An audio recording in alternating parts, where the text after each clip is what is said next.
बाकी मीडिया हाय हाय हाय, बाकी मीडिया हाय हाय हाय हाय, हिंदुस्तान जिंदाबाद जिंदाबाद। बिहार टीवी, नई सोच नई दिशा। नमस्कार नाजरीन, आप देख रहे हैं बिहार टीवी और मैं हूं आपका मेजबान। आज एक बेहद दुखद लेकिन जागरूकता पैदा करने वाली खबर आपके सामने लेकर आया हूं। जम्मू और कश्मीर के पहलगाम में 22 अप्रैल 2025 को हुए आतंकवादी हमले ने पूरे देश को हिला दिया है। इस हमले के विरोध में बिहार शरीफ में एक शांतिपूर्ण श्रद्धांजलि कैंडल मार्च निकाला गया, जिसमें विभिन्न वर्गों, धर्मों और संस्कृतियों के लोगों ने मिलकर एकता, शांति और मानवता का संदेश दिया। अगर आपने अब तक हमारे YouTube चैनल को सब्सक्राइब नहीं किया है तो तुरंत सब्सक्राइब करें ताकि आप तक बिहार की सभी बड़ी और महत्वपूर्ण खबरें समय रहते पहुंच सकें। अब खबर की पूरी जानकारी जानते हैं, और अगर आपको हमारे इस वीडियो के बारे में कोई सवाल हो या आप कुछ कहना चाहते हो तो कृपया कमेंट्स में अपनी राय जरूर दें। हम आपके सवालों का जवाब देंगे और आपकी बात को अहमियत देंगे। तो चलिए अब इस खबर को पूरी तरह से जानने के लिए आगे बढ़ते हैं।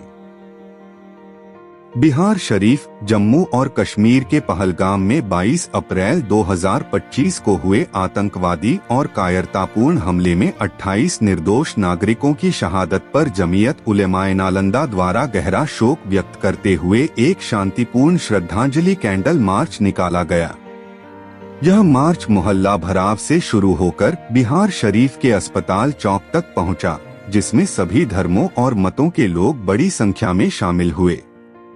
इस मार्च की अगुवाई जमीयत उलेमाए नालंदा के जनरल सेक्रेटरी मौलाना मोहम्मद शाकिर कासमी ने की, जबकि इस अवसर पर जमीयत के उपाध्यक्ष डॉक्टर सरफराज आलम, बिहार शरीफ नगर निगम के उपमेयर प्रतिनिधि दानिश मलिक, वार्ड पार्षद इंजीनियर अली अहमद समेत कई सामाजिक और धार्मिक हस्तियां उपस्थित थीं।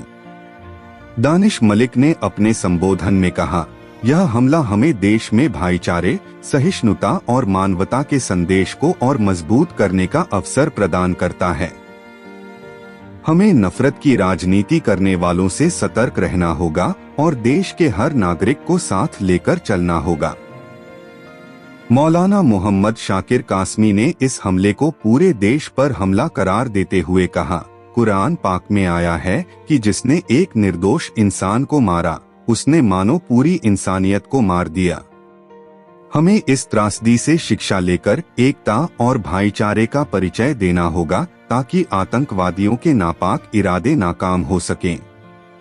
डॉक्टर सरफराज आलम ने केंद्र सरकार से मांग की, हर शहीद के परिवार को 1-1 करोड़ रुपए मुआवजा दिया जाए और उनके किसी सदस्य को सरकारी नौकरी प्रदान की जाए ताकि उनके परिवार को सहारा मिल सके। इंजीनियर अली अहमद ने कहा, यह समय है धर्म से ऊपर उठकर इंसानियत की बुनियाद पर एकजुट होने का। हम सबको मिलकर इस देश की माहौल को नफरत से मुक्त रखना है। एकता ही आतंकवाद के खिलाफ सबसे बड़ा हथियार है। इस मार्च में भाग लेने वालों ने शहीदों के लिए मोमबत्तियां जलाईं, मौन प्रार्थना की और देश की एकता, शांति और भाईचारे को बनाए रखने का संकल्प लिया। उन्होंने कश्मीर के उन वीर जवानों माजिद, आदिल और नजाकत को भी श्रद्धांजलि अर्पित की, जिन्होंने अपनी जान की परवाह किए बिना पर्यटकों की जान बचाई। मार्च के दौरान लगातार यह संदेश दिया गया कि आतंकवाद का कोई धर्म नहीं होता और कश्मीरी छात्रों या व्यक्तियों को कोई भेदभाव का शिकार नहीं बनाना चाहिए। हर भारतीय की सुरक्षा और सम्मान हमारी सामूहिक जिम्मेदारी है। मैं बाकी लोगों से अदा करना चाहूँगा कि सब आज हमारे साथ आए, शांतिपूर्ण तरीके से हमने जो निकाला है कैंडल मार्च। बस यही सरकार को हम लोग रिक्वेस्ट करना चाहते हैं कि जो आतंकवादी घटना घटी है, जिससे हमारे देश में एकता और अखंडता दोनों चूर हो जाता है, तो ऐसी घटना ना घटे आने वाले भविष्य में। देश के जो सुरक्षा है वो आपके हाथ में दिया हुआ है। तो पहले सुनते थे लोग कि आतंकवादी आए, सैनिक को मार के चले गए। अब आतंकवादी इतना अच्छे से आराम से पार्क में आते हैं, बैठते हैं, मारते हैं, धर्म पूछते हैं। इतना छूट कैसे मिला हुआ है? आतंकवाद को इतना छूट मिलना ज़्यादा तादाद में आते तो हमारे देश का क्या और हाल होता। ये सब सरकार को सोचना चाहिए। रही बात है जो पाकिस्तान पे कड़ी से कार्रवाई करनी चाहिए, सिर्फ बोला नहीं कि पानी बंद कर देंगे। आपके पास दुनिया भर का है, आपके पास राफेल है, आपके पास एटम बम है, ये सब किस लिए है? जब हमारे देश में ऐसा मार रहा है तो हम लोग को भी घर में घुस के मारना चाहिए। और मैं रिक्वेस्ट करता हूँ सरकार से और हमारे 56 इंच के मोदी जी से कि जल्द से जल्द कुछ कार्रवाई करें और एक्शन लें। जनता उसका पूरा हिंदुस्तान, चाहे हिंदू मुसलमान सिख ईसाई, सब इंतजार करता है कि क्या आप फैसला ले रहे हैं। पाकिस्तान के खिलाफ इस बार कड़ा फैसला लेना पड़ेगा सरकार से। 29 तारीख को अप्रैल को जमीयत-उल-मुस्लिमीन नालंदा ब्रांच से ये एक श्रद्धांजलि के लिए हम लोग जो 22 तारीख को एक जो कातिलाना हमला हुआ है आतंकवादियों की तरफ से, जिसमें 28 लोगों की जान गई, उसके लिए जो है ना ये निकाला गया था कैंडल मार्च हम लोगों की तरफ से।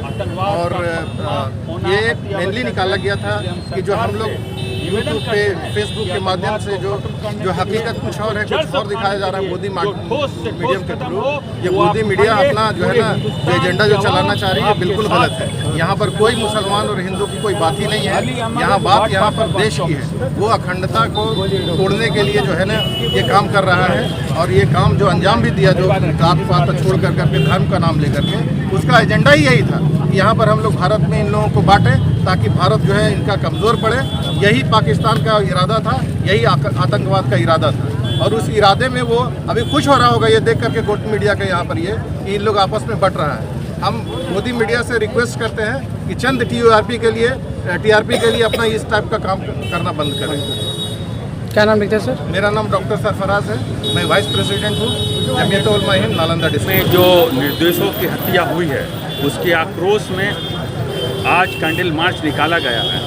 और ये जो निर्दोषों की हत्या हुई है इसकी कितनी भी निंदा की जाए कम है। इसलिए सरकार से हम आह्वान करते हैं कि जो दोषी हैं उन पर सख्त से सख्त कार्रवाई हो और जल्द से जल्द कार्रवाई हो। पूरा हिंदुस्तान आपके साथ खड़ा है। इसलिए सरकार को मैं यही गुजारिश करता हूं कि अगर हम लोगों की भी ज़रूरत पड़े तो हम लोग अंतिम सांस तक तैयार हैं। ज़रूरत पड़ने पर पाकिस्तान में घुस के मारने के लिए तैयार हैं। इसलिए सरकार से गुजारिश करेंगे कि सख्त से सख्त कदम उठाइए। पूरा हिंदुस्तान आपके साथ खड़ा है। क्या नाम लिखते हैं? इंजीनियर अली अहमद, वार्ड पार्षद, वार्ड 24। चुन कर सलाखों के पीछे डालिए और सख्त से सख्त सजा दीजिए। और उन लोगों जिनके साथ ये वाक़या हुआ है उन लोगों की तसल्ली के लिए हम सब मिल करके हम उनके दुख दर्द में शरीक हैं। क्या नाम लिखते हैं? मेरा नाम इकबाल है जन्नती, अस्थामा जिला नालंदा। पूरा हिंदुस्तान सब लोग साथ में। हमसे जुड़े रहने के लिए और इसी प्रकार की ताज़ा खबरों को पाने के लिए हमारे यूट्यूब चैनल बिहार टीवी को सब्सक्राइब करें और तुरंत नोटिफिकेशन पाने के लिए बेल आइकन को प्रेस करना ना भूलें।